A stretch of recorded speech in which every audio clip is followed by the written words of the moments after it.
बुरी सोच हमको और आपको सिर्फ नहीं, पूरे दुनिया को पीड़ा दे रहा है। बुरी सोच का दूसरा रूप है पीड़ा, टेंशन।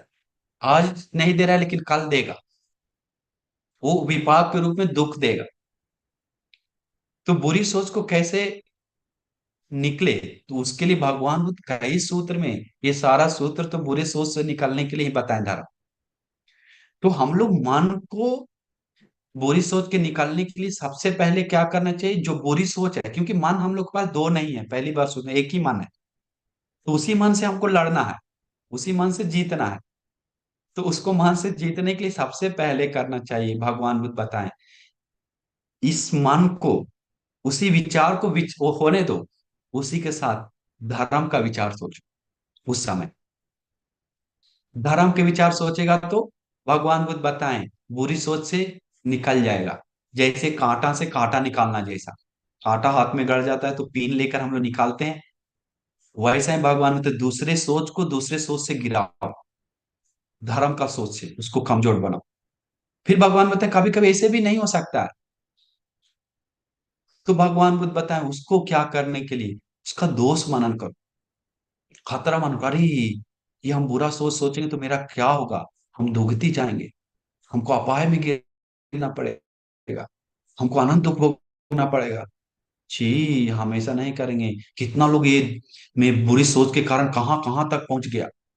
इसका अंत क्या है, कुछ नहीं, अंत तो बहुत भयानक है, खतरनाक है। इसका दोष मनन करता है, खतरा मनन करता है, खतरा मनन करने के साथ साथ तुरंत हटा देता है।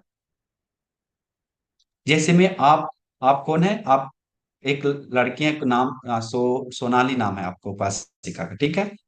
तो सोनाली सुंदर से रहना चाहते हैं आप, फ्रेश से रहना चाहते हैं, स्वक्रीम लगा के और सुंदर से रहना चाहते हैं।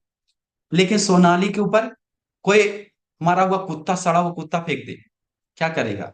हाँ अच्छा है, रखेंगे, ऐसे करेंगे। या सड़ा हुआ सांप फेंक दे, क्या करें, हाँ अच्छा है, माला बना लेते हैं, सुंदर है, ऐसा सोचेंगे क्या? भगवान बुद्ध बताते हैं जैसे सुंदर से रहने वाले लोग को मांस का टुकड़ा, सड़ा हुआ शरीर में कुत्ता का मांस या सांप का मांस डाल दो तो तुरंत फेंक देता है, ची, तुरंत फेंकेंगे कि नहीं? छी करके फेंक देंगे, "ई, क्या क्या डाल दिया मेरे ऊपर, उनको नहीं चाहिए वो ऐसा ही भगवान बताएं, वो अकुशल धर्म को तुरंत फेंक देता है, उसका खतरा मानते हैं, उसका दोष देखने के बाद, सी दुर्गंध है, सी खराब है, तुरंत हटा देता है। फिर भगवान बताते कभी कभी वैसे भी मन से विचार नहीं जाएगा, इसके बाद सोचने के लिए, इग्नोर करने के लिए, उसको मन को वैल्यू नहीं देने के लिए, मन से हटाने के लिए। कैसे मन से हटा सकते हैं? आपके सामने, आप क्या नहीं खाते सोचिए, आप करेला का सब्जी नहीं खाते सोचिए, करेला बेटर, या कुछ सोचिए क्या, कुछ भी, एनीथिंग जो आप पसंद नहीं है, नीम का जूस, राइट, और आपके सामने नीम का जूस ले लिया, तो आप क्या कहेंगे, हमको नहीं पीना है, साइड कर देंगे, उसको वैल्यू ही नहीं देंगे। कोई आपको बहुत बदमाश आदमी सामने आ रहा है, हम लोग क्या करेंगे, साइड से रास्ता नाप लेंगे दूसरा, ऐसे ही नहीं करते हैं। और या सोचिए, या दुर्गंध आ रहा है, कोई यहाँ पर टॉयलेट का गंध आ रहा है, सूंघते रहते हैं कि क्या करते हैं, वहां से जल्दी साइड चल जाते हैं, साइड चल जाते हैं। वैसा ही भगवान बुद्ध बताते हैं, मन का विचार जो है वो आएगा तो देखना चाह रही है, छी, इसको क्या करना चाहिए, वैल्यू नहीं देना चाहिए, साइड हो जाना चाहिए। समझ गए, साइड होना चाहिए। जैसे दुर्गंध सूंघते नहीं, जैसे उसको कीमत देते हैं, क्या दुर्गंध है, ओह अच्छा है, दुर्गंध है, ऐसा नहीं सोचते हैं। हम लोग साइड रास्ता नाप लेते हैं, ना चिल्लाते हैं ना कुछ करते हैं। फिर आग का नाप शरीर में, सोचिए कुछ बेड पे, सोचिए कुछ धूल है, गंदा है, बैठ रहे हैं, चटाई खराब है, तो हम लोग क्या करते हैं, वहां पर नहीं बैठेंगे, हम अच्छा जगह बैठेंगे, वहां पर बैठते हैं कि नहीं? वैसा ही हम लोग करना चाहिए, क्या, मन में आ रहा उसको वैल्यू नहीं दे, लेना नहीं चाहिए, हम अपना उसको अनवैलिड करना चाहिए, कीमत नहीं देना चाहिए। भगवान बताए विचार आने दो, जो आ रहा है आओ, हम तुमको ध्यान नहीं दे, हम लोग ध्यान देते हैं, ज्यादा सोचते हैं, तो और अपना पार्टी जमा लेता है, शक्ति जमा लेता है मन। तो भगवान बताए इग्नोर करो उसको, मन से छोड़ दो, कुछ नहीं समझो, साइड ले लो, अपना आने दो जितना आ रहा है। इसके बाद भगवान बुद्ध बताएं, इसके बाद भी मन में अकुशल विचार का आ रहा है तो या मन में पीड़ा दे रहा है तो डिप्रेशन में, डिप्रेशन हो, डिप्रेशन भी ले सकते हो, उसमें एनीथिंग, इसमें भी जोड़ सकते हैं डिप्रेशन का बात। तो उसमें भगवान बोलते हैं, वितर्क मूल, जड़ खोजने के लिए। जड़ पता है ना आपको?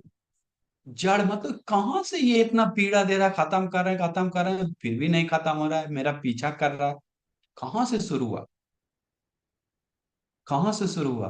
तब पता चलेगा कि अरे, रास्ता में जाते समय में सब्जी वाला हमको ठग लिया या लूट लिया, 10 रुपया ज्यादा ले लिया, उसी कारण गुस्सा होके गाली देते देते आ रहे हैं और सबसे लड़ते लड़ते आ रहे हैं।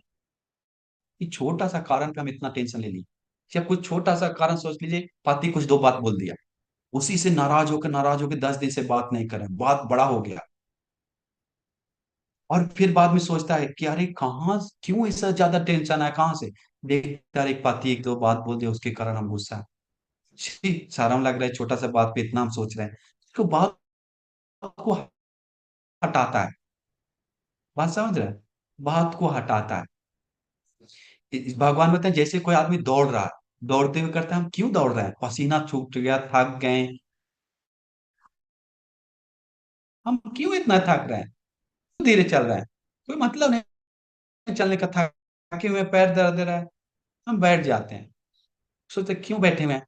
हम सो जाते हैं, सो जाता है, आराम से सो जा। वैसा ही वो बड़ा टेंशन से धीरे धीरे सोचते सोचते, अरे एक छोटा सा कारण था, क्यों हमें सोच रहे हैं, हटा जाता है। कोई मतलब नहीं है। बात समझ रहे हैं? इसके बाद ऐसे ऐसे नहीं होने के बाद मैं फिर नहीं, तुम फिर भी मन में आ रहा है तो मन को गाली देना चाहिए, डांटना चाहिए, तुम बहुत आ गया, अब नहीं। तुमको बहुत कोशिश की निकालने के लिए, तुम हमको, हमें क्या समझ रहा है बच्चा? करके मन को गाली दीजिए, डांटिए। एक हिम्मत होता है, पौरुष होता है मनुष्य का। ये पौरुष दिखाना चाहिए इस समय, जो इतना करने पर भी नहीं जाता है तो बोलना चाहिए, तुम हमको बच्चा समझ लिया। तुम तुम बाकी जैसा मेरा मन नहीं है, बस सोच लो। तुम धर्म सुनने वाला लड़की है, हम धर्म सुनने वाले उपासक हैं। हमको आने वाले विचार के पीछे दुख भोगने नहीं जाएंगे, हम पछताने, पीड़ा नहीं भोगेंगे। बस काफी हो गया। अब तुम मेरा माँ बाप मानो, तुम कितना भी करो, अब हम अपना तरीका से जाएंगे, धर्म के तरीका से। क्योंकि हिम्मत करके वो धर्म का तरीका अपनाता है, इसको तो हार जाता है, वो कुशलता गुम हो जाता है। तो ये सब हो रहा है कल्याण मित्र साथ संगत होना चाहिए, याद रखिए। बिना धर्म श्रवण, बिना कल्याण मित्र साथ संगति, पीड़ा बढ़ते जाएगा। तो ये सब होने से जैसे बलवान व्यक्ति दुबल व्यक्ति को मार कर गिरा देता है, जैसा शक्ति संपन्न व्यक्ति एक बड़ा आदमी के साथ बच्चा लड़ेगा तो गिरा देता है, कैसा वैसा ही, जैसे मन वैसे उठा के फेंक देता है, दाब देता है, वैसा ही मन को, विचार को कमजोर बनाता है अपनी हिम्मत के सामने। समझ गए? मन का नौकर नहीं बनना चाहिए बस। ये बुरे सोच मतलब क्या है उपासक? मन का नौकर, मन जो बोल रहा है वो कर रहा है। हमें मन का नौकर नहीं बनना है, पहले मन को बोल देना। मन का नौकर हम बहुत बार बन चुके हैं, बचपन से बनते आ रहे हैं। अभी हम धर्म का रास्ता चुने हैं, इसलिए धर्म का नौकर बनेंगे, भगवान बुद्ध का नौकर बनेंगे, और हम मुनि लोग का नौकर बनेंगे, सत्य का नौकर बनेंगे। ये तुम्हारा मन का नौकर हम नहीं बनेंगे। करके मन को बोलता है। ऐसे बोलने से क्या होता है? उसका पौरुष जागता है, हिम्मत, वो कमजोर हो जाता है, अंतिम वो दूर हो जाएगा। एक बार दो बार में उसको वैल्यू ही नहीं दी, लेकिन आसान नहीं है, बात जैसा आसान नहीं है। हिम्मत ही नहीं आजकल लोगों में। वो हिम्मत दिखाएगा तो हो जाएगा, अपने क्या से क्या है, में कर देता है। समझ गए?